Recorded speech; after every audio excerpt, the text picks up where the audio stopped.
You're watching the Fight Analyst.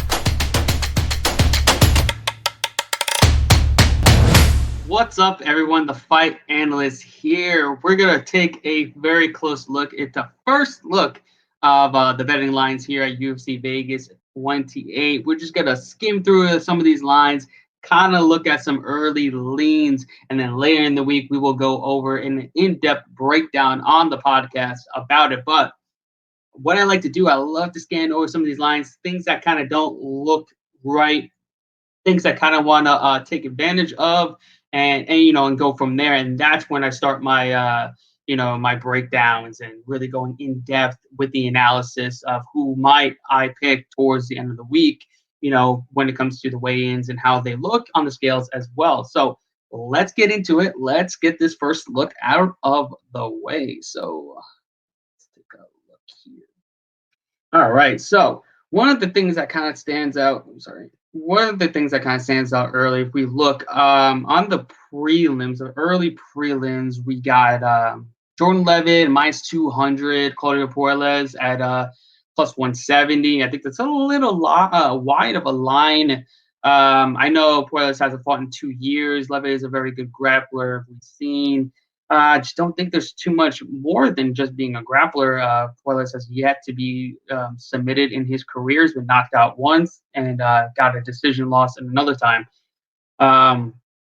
Levitt really hasn't fought great competition. I mean, his one fight in the UFC was against Matt Wyman, who was on his way out. He got slammed to oblivion. So it'll be interesting to see how that fight plays out. Then you have Yusuf Zalal at plus 160. That's, taking Zalal at plus 160 is never a bad bet. And if you also look at his last fight against Seungwoo Choi, he didn't look terrible. He did look a little outsized, but I don't think he's going to be too outsized here in terms of muscle. I know he's going to be outsized here in terms of height and reach, obviously, because Woodson, 6'2", 6 foot, almost 6'3". He's gonna have about a 6 or 7 inch reach advantage. So I know it's gonna be hard for him to get in close, but he does have a really big grappling advantage here. I think he should be able to take him down. I think he can wear on him. We've seen, in his last fight that Woodson does tend to slow down as fight goes on. I don't like taking Woodson at minus 190. We know he's susceptible to takedowns. We know he tends to fade as fight goes on. And it's gonna be tough for him here. Zalal is still very hard to hit. He's very good at using his movements. He's going to throw a ton of leg kicks as well. I just think he should be able to stay out of range and mix in some takedowns and possibly squeak out a decision victory. I still don't like taking Woods at minus 190. That's a little hard. I think we're still getting a decent line as Zalal plus 160. Then you look at Montana, De La Rosa, Lipsky. Man, minus 260. That's very steep of a line. I can see the reason why Lipsky has had trouble in the past, defending takedowns. And Montana De La Rosa, her bread and butter is her takedowns and her jiu-jitsu. I believe she's a black belt there. On the feet, it's anyone's game. So if Lipsky can keep this on the feet, she could squeak out a win here. If we've seen her get a submission win in her last fight, she broke the leg of Carolina. So that was very gnarly to see, very sickening to see. But I just think that line should be a little bit closer, even though I do think De La Rosa could possibly win. That fight probably does go over 2.5 rounds. That's what I'm kind of looking at as well. If we look at also the Woodson and Levitt and Puelles fights, I think the first fight could possibly go under 2.5 rounds. I do like taking, first fights under 2.5 rounds if we get that kind of line. I think that's normally a good bet. I've seen it time and time again cash. I think Zalal Woodson probably goes over 2.5 rounds as well. I feel like that's going to the decision.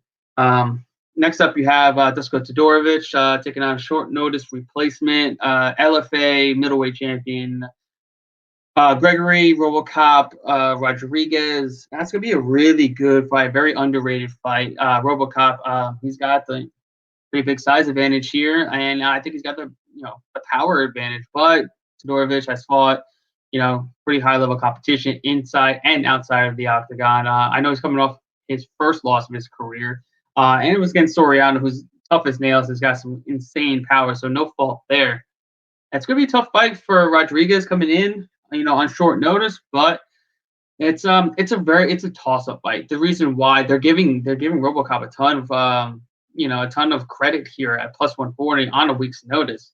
He does have the size advantage. I think he has a power advantage, but can he solve the puzzle that is Todorovic's movement?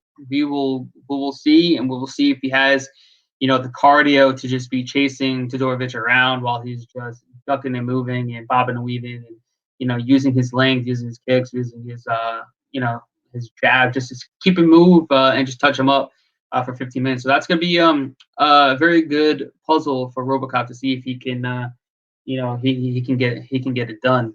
Then you got a fight at a flyweight between Manon Farrow and Rose. I think that's going to be a really good fight. Pretty decent size step up for Farrow. Minus 165 plus 145 from the comeback of Morose. I just don't. I feel like I would need a bigger line on Morose to take her out as a dog here. I just think Farrow possibly has all the advantages on the feet, but we have yet to see her fight anybody good at all. We have yet to see fight someone who has skill on the feet, someone who has skills in the grappling, and that's what Morose does have. And she's got to push the pace and the pressure. So it's going to be a gritty fight, a very close fight. I think the line should be a little bit closer, maybe around minus 135 plus plus 125 around that kind of line. But yeah, it's gonna be a good one. Right now, slightly leaning Farrow. Gotta finish a little bit of tape, but right now I feel Farrow might have the advantages more so than the disadvantage that she has possibly in the grappling department. All right, then we got Alan Patrick taking on Mason Jones. Jones minus 280, comeback, and Patrick is plus 240. That sounds about right. It really does. Patrick has not looked good. His age is, he's on his last legs. Majority of he's just trying to get takedowns against submission win. He can't really fight on the feet. We've seen that time and time again. I just don't think it's going to be really much anything different here as well. I think he's got a gas. I think Jones should be able to take over, especially in the striking department. It's gonna be tough for him in this fight against a young, hungry, up and coming lion like Mason Jones. So I think that's about right. Minus 280, very steep, but I think that line is set. That's a pretty decent line, and I feel like that's right, 100% right. Minus 280. Pretty much. All right, and then you got Muslim Salikov taking on Francisco Trinaldo at welterweight. That's 170 pounds. This is the first time since Trinaldo's debut where he's fought other than lightweight. In his debut, he fought at 185 pounds. And now, about 10 plus years later, he's fighting now at 170 pounds. Salikov should have a pretty sizable size advantage here, about 2 inches of height, about 2 or 3 inches of reach as well. He's minus 285 and Chanel's plus 225. I know Salikov, I feel like he didn't win his last fight, but he's fought, decent competition, at welterweight, much better strikers. The only thing that I don't like is he doesn't throw a ton of volume. He's a very low volume striker, but he's very accurate. He lands about 61 or 64% of his strikes. He doesn't get hit a ton. He defends over 70% of his strikes as well. So he's pretty much outstriking his opponents pretty soundly. He's used his kicks very well, his spinning attacks. Trinaldo, he's on kind of his last legs as well. I just don't think I feel like he's going to have the need to use his grappling in this fight, and by doing so, the cardio woes will probably set in, especially at a weight class up, 15 pounds. So it's going to be interesting to see. But I feel like this line is pretty much set, minus 285. That sounds about right. Another line that is about where it should be. Next fight we have in the heavyweight division between Tanner Boser and Ilir Latifi. This is a very interesting fight. Boser minus 200, Latifi plus 170. I can understand the line there. Latifi coming off 3 straight losses, but it was a tough luck loss against Derek Lewis, who's now the title challenger. I think that fight was a lot closer than the unanimous decision victory that Lewis got. I kind of thought Latifi won that fight. He had almost 9 minutes of control time. And, Tanner Boser, He's looked good, but then in fights that he should win, like against Orlovsky, he didn't do enough. Even though he kind of outstruck him by the numbers, it's just the slapping leg kicks isn't going to be enough in the judges' eyes. He needs to do more, and I just don't think he's. It's a tough call on the feet. Coaches got this all day, but he's never faced a type of grappler that Latifi is. So it's gonna be interesting to see how he fares against a really good Greco-Roman type wrestler in Latifi. Because I think if Latifi gets some takedowns, I think staying on his back. After looking a little bit over the tape early, because we had more time, we had that time off, but um, Bozer actually got stuck on his back in a fight back in 2017. That's how far I had to go back to really find a fight where he had to defend takedowns. So it'll be interesting to see here on the feet. Tanner Bozer has to fight all day. It won't even be close. But Latifi, if Latifi is able to mix in some takedowns, then it's going to be a little dicey at a minus 200 line on Tanner Bozer. Actually, I'm very intrigued about that matchup, and I'm really looking forward to it. All right, then we got another fight at the featherweight division between Makwan Amirkhani and Kamwela Kirk. Kirk is taking this fight on about a week's notice. Another short notice fight. Amirkhan is minus 300. Kamwela Kirk is a plus 240 underdog. This fight is going to play out a lot closer than this line suggests. I would not even think about taking Amir Khan at this line. Kirk's last fight was at 155 pounds, and he looked like a actual lightweight versus being in a featherweight. I think he's going to be the more powerful guy, definitely a much better striker. So it pretty much comes down to whether Amir Khan can take down Kirk, keep him there, and just do that for 15 minutes or get a submission. It's definitely possible. We've seen him do it before. He's gotten, Darce chokes and, stuff like that. But I think Kirk is a lot better than this plus 240 line suggests. I think it's going to play out a lot closer. And I'm pretty sure Kirk has not been finished by submission either. So, and we've seen Amirkhani fade as fights go on, especially if he goes against somebody that's able to get back up to his feet or is willing to, just defend takedowns a little bit. So, I think this will be a lot closer. I don't have an initial lean here. I kind of want to take the shot on the dog, but I think this could be a little too big of a step up for Kirk right away. But I just still wouldn't take Amir Khan at that line. At any given time, he can get cracked in the jaw by Kirk and he could be put down. So, excuse me. Next up, we have a fight in the middleweight division between Tom Breese and Antonio Arroyo. Two guys that are very underwhelming in their UFC time. Two guys you think would have, they have potential, but they just can't lock into their potential. Breeze minus 245 and Arroyo's plus 205. It's going to be tough to really back either one of these two fighters. You have Arroyo, who's, I think he was like almost a foot taller than Deron Wynn, and he just got completely manhandled by Deron, getting taken down, and he just wasn't even winning the striking exchanges either. It was a pretty pitiful performance. And then you got Tom Breeze, who, granted he's fought far better competition than Arroyo, but he got taken down by Amari Akhmadov and got beaten on the mat. He beat KB Bular, but Bular is already out of the UFC, just 2 fights into his UFC time. And then he lost to Brendan Allen, who also took him down and controlled him on the mat. So it really boils down to Roy could definitely get takedowns. That's not his bread and butter, but he can do it. And Tom Breese, he's got the skills. I think he can win this fight. Would I trust him at minus 245? No, not really. But I think he should win this fight. He couldn't ask for an easier fight after getting steamrolled by Akhmadov. So it's could be a fight that I'm gonna look more into, but I think minus 245 seems like it should be the right line. All right, then we have a really banger of a fight at the welterweight division between Santiago Ponzinibbio and Miguel Baeza. Baeza minus 125 favorite, and Ponzinibbio is a plus 105 underdog. This should be an absolute banger of a fight. We've seen Ponzinibbio come back almost 3 year layoff due to illness and injuries and surgeries and whatnot, and he did not look like himself at all. He was getting tagged for majority of that fight until Lee just landed that left hand and put him down, and he didn't even know where he was. And that could have been a fight where Lee just absolutely took his soul. Santiago looked like he didn't know what hit him. He didn't know. He was like, damn, that was like the hardest punch he's ever taken in his life, it looked like.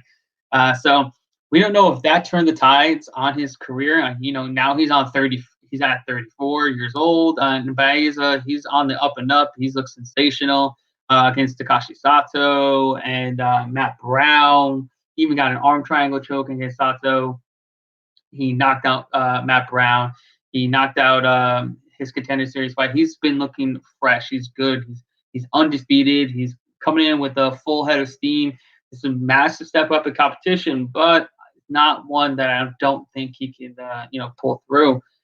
And minus 125 is looking kind of like a good juicy line to me. I think he's a young, fresher fighter. He's one of the tallest welterweights on the roster, 6'2". He uses crushing leg kicks, and we know that Santiago likes to plant on his lead leg.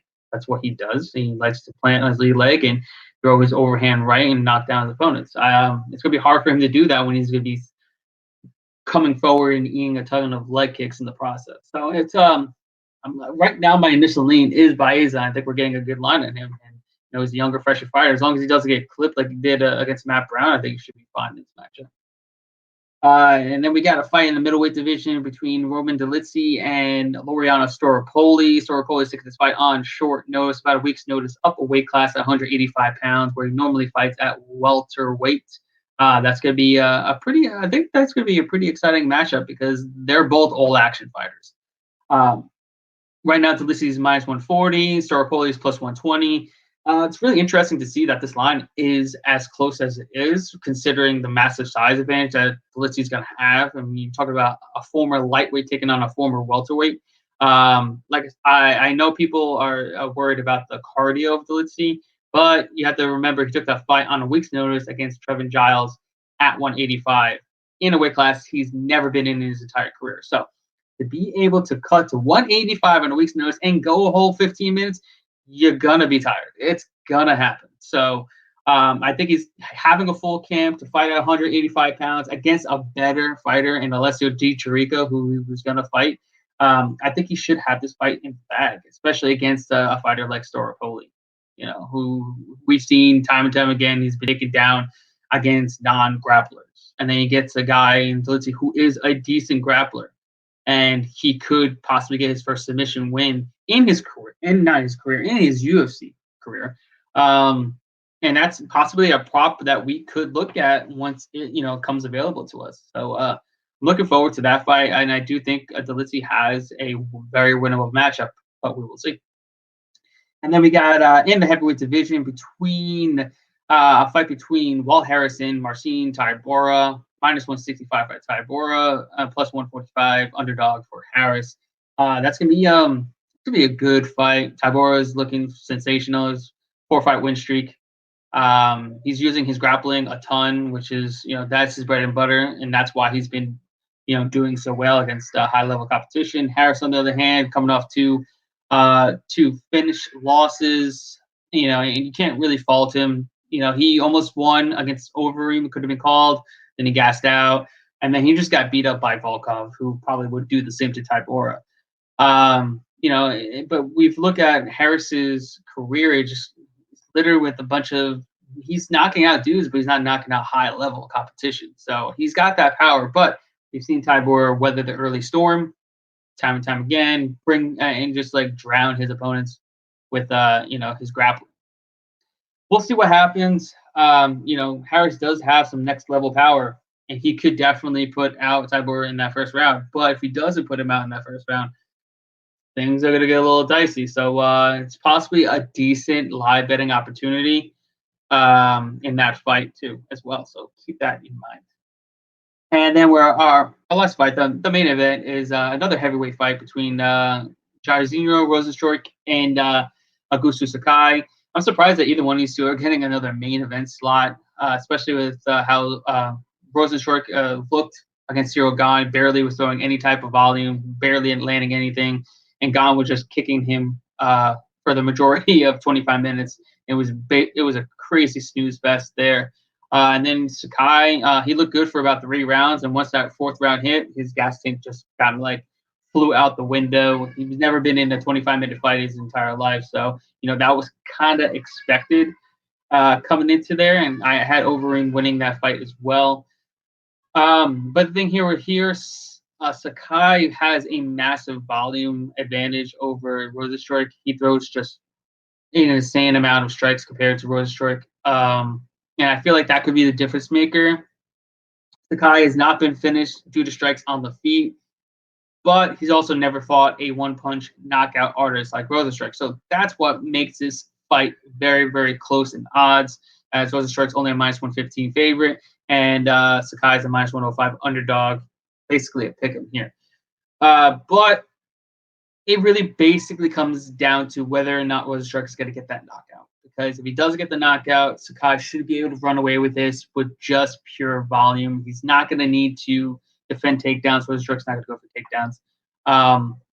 And he should just be able to win based off the volume that he's going to be putting out there, just throwing more than Rozenstruik. Just like Cyril Gane did. He just threw more. He was just a busier fighter. But Rozenstruik has that one-punch knockout power, so that keeps him in the fight at any given moment. He can end it. So that's going to be a good one. I feel like it's going to be a lot better than the Rozenstruik Cyril Gane fight. I think it's going to be a lot better than the Sakai Overeem fight. I think it's going to be a pretty good main event. So yeah, that's our first look at UFC Vegas 28. We will be breaking down the fight card from a betting perspective later in the week on the breakdown and the Fight and the Analyst as well. You guys have to check it out. You have to, guys, like and subscribe to the YouTube channel for more of my bets, our podcast, everything. Get notified because I will be putting a ton of money in your pocket each and every single week. With that said, we will see you all cashing out at the ticket window. Until next.